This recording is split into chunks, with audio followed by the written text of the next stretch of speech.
excited to be here and sharing with you today about what my journey has been like. This is my family 18 years ago. We were high-level competitive swimmers who were living in the Las Vegas area, and our mom knew and understood the importance of good nutrition and raising athletes. So when she heard about fruits and vegetables in a capsule or a gummy that was well researched and that her 4 children were able to get at no cost through the Healthy Starts for Families program, she knew that this was the perfect fit for our family. And we immediately saw health changes, as many of those stories that we got to hear last night, and I'm sure we'll hear more of today. But our health changed, it transformed, and we knew that Juice Plus had made that impact. And all 4 of us went on to accept swimming scholarships at Division I universities, and we were still loving our Juice Plus. This image is one that you may recognize if you read your Insights email that comes on Wednesdays. This is my brother, Zane Grothy, and he has continued his swimming career post-college. So after graduating from Auburn University in 2014 with a degree in aerospace engineering, he has continued swimming. He is now a USA national team member with multiple accolades, including U.S. National titles, World Cup medals, U.S. Open records, and he's the current American record holder in 2 races. So he's a major contender for our Olympic team next summer. Woo! I know there's a few of you who may have heard Zane's story. His Juice Plus story is remarkable of what his journey has been like, but he really attributes a lot of his success to the nutritional foundation that he has. And he is so proud now to be a partner with this company. So it's been amazing for me now being in the business and him partnering with us on this level, just to be able to share, a professional athlete's standpoints. Because we're proud as partners to have people like Zane representing us and what we believe in as far as nutrition goes. And this is my family. My husband, Justin, and I have 2, very soon to be 3, Juice Plus babies. And it was actually our children's health where we started to realize the impact that consuming these capsules every single day was having on our lives. And last year, for the very first time, I actually shared the product with someone who had inquired about their health. And that was where my business story really began. So as Steve mentioned, I was working in a corporate position. I was a sales executive for a high-level marketing and advertising company, and I loved my job. It was great. It provided substantially for our family, and when my daughter was born in 2014, I requested to work from home so I could be with her, and it was working. I was managing a lot, usually 40 to 50 accounts, in addition to a lot of hours, always more than 40 in a week. But I was making it work. Full-time account executive and full-time stay-at-home mom. And then last January, our son was born. And things got a little bit more difficult for me. I was now working full-time stay-at-home mom with a small little girl who was needing more attention. And I was exclusively nursing. And my life was just really starting to take a turn on me. I started questioning how I was going to upkeep this, all of these hours, all of these activities. And so it was during that time that someone had came to me and asked about my kids and how healthy they were. She wanted to know how our children spent so much time together, and ours had never been to the doctor for a sick visit, and our children had never needed an antibiotic. And she just wanted to know, please share with me what you've done. And so I told her about Juice Plus, and she was my very first customer. And it was later that month that I received my very first phone call from my national marketing director, Carolyn Swanger. And there's a few things that I want to note about this phone call, because I know we have a lot of NMDs in the room today. And the first thing about that call is that she had no idea who I was. My last name as a child, Grothy, she would have recognized as, the Grothy children who are on the health study. But my last name now, Busselman, she didn't know who I was.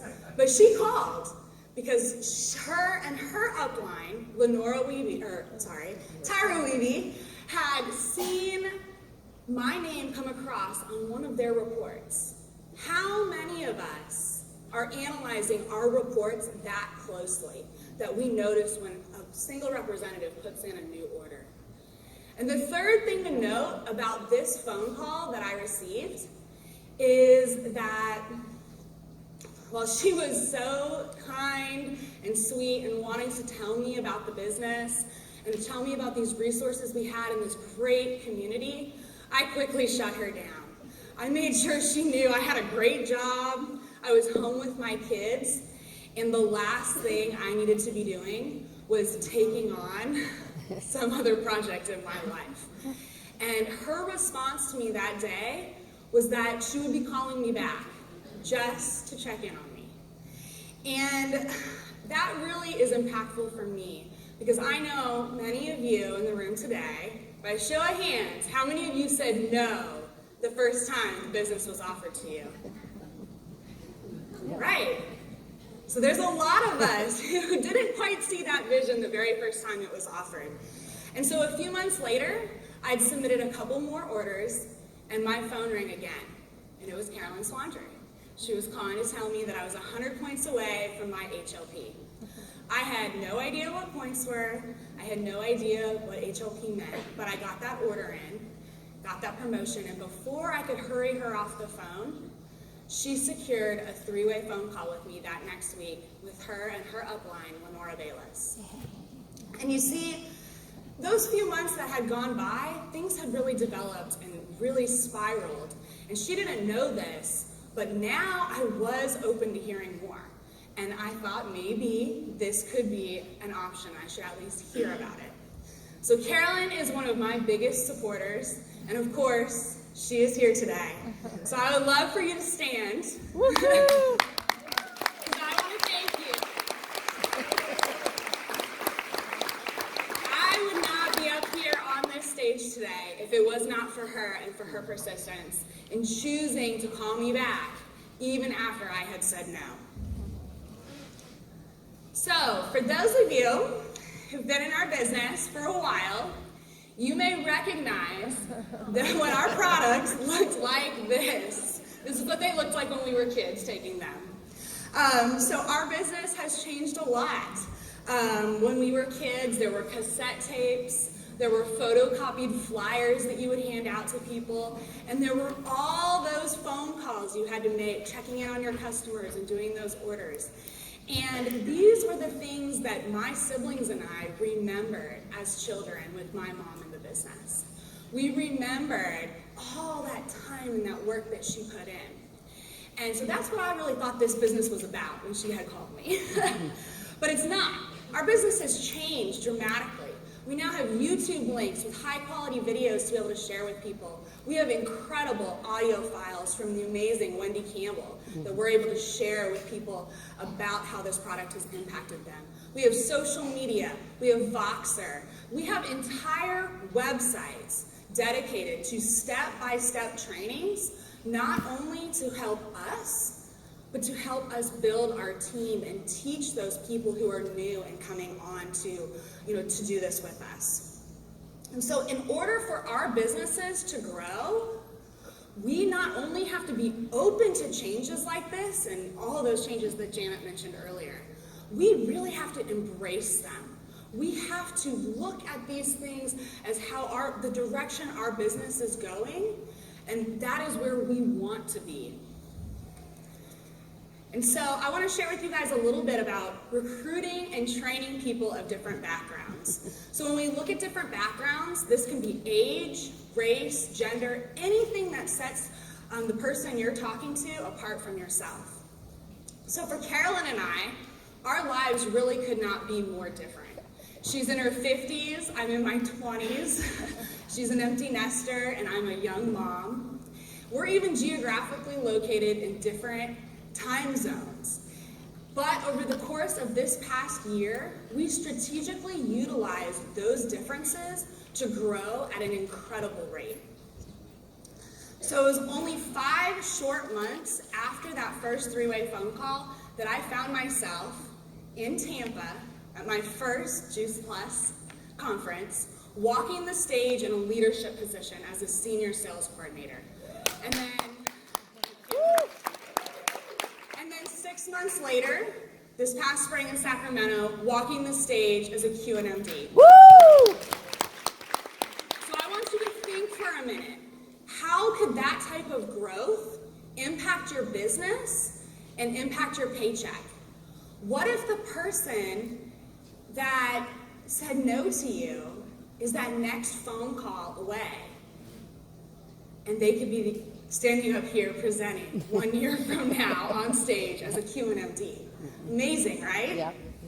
So the first thing I just want to mention before I jump back into this is in order to have a fast and a big team, I have over 100 teammates already.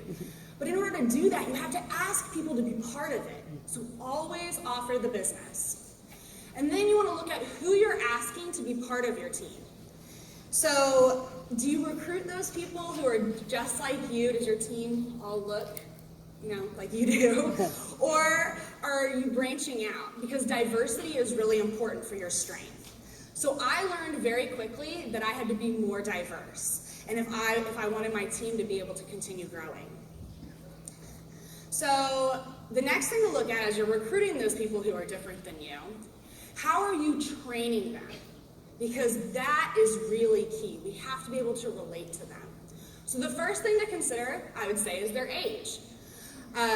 If someone's a different generation than you, as of Carolyn and I, you have to really look at what type of resources you're providing them to teach them about the business and to be sharing the product.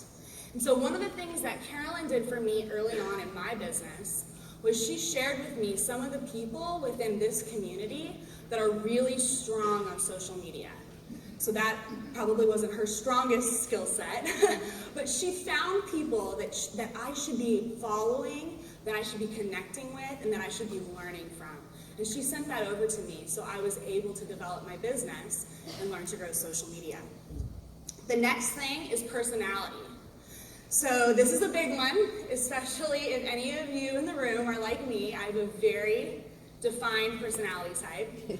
I'm red, for those of you who couldn't tell that. I'm very red. The other colors almost don't even exist in my spectrum. And while it's great, I'm aggressive, I'm outgoing, and confrontation does not bother me, and that's awesome. It's been great for me growing my business. So my teammates who are blues and yellows and greens, I can sometimes come off as being overwhelming and overpowering, and they don't feel that they can relate to me. And so for me, when I'm training someone of those different personalities, I found the best thing for me to do was to look within my team and who could maybe help me relate a little bit better. So fortunately, my sponsor and her sponsor really come into our team and offset my red personality because they're calm and they're patient and they are so sweet in helping me work with those teammates that I've recruited that have a different personality type than I have. And the last one is lifestyle. So this can play a huge role when it comes to the amount of time that someone may be able to dedicate to their business, but not success. So think about how you can help your busiest teammates weave this into their lives. So for me, when I got started, I was full-time corporate with 2 small children at home. And even still now, with a busy household, phone calls are almost impossible for me to make. Voxer became the resource that I depended on heavily for communication with my upline, with my new recruited team, for everything that I was doing.